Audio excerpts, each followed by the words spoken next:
मेरे रसूल करीम सल्लल्लाहु तआला अलैहि वसल्लम ने फरमाया, जब तुम्हें कोई बुरा ख्वाब आए तो शैतान तुमसे खेल गया। जब तुम कोई बुरा ख्वाब देखो तो ये बुखारी मुस्लिम है और 3 नुस्खे हुजूर ने बयान फरमाए।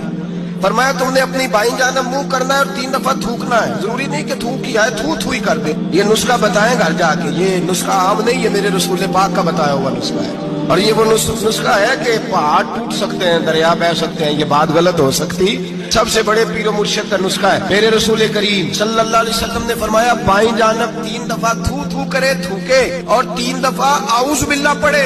और फिर हुजूर ने फरमाया, ख्वाब का किसी से जिक्र न करे। किसी को ख्वाब सुनाना, डरावना ख्वाब आए तो किसी को सुनाना, बयान नहीं करना। ये हुक्म दिया नबी पाक ने, हमें नसीहत फरमाई है। फरमाया उल्टी जानब मुंह करके 3 दफा थूक दे, आऊज़ बिल्लाह पढ़ दे, किसी को बताए ना, 3 बातों पे अमल करे। अल्लाह के रसूल बयान करते हैं कि उसका ख्वाब उसे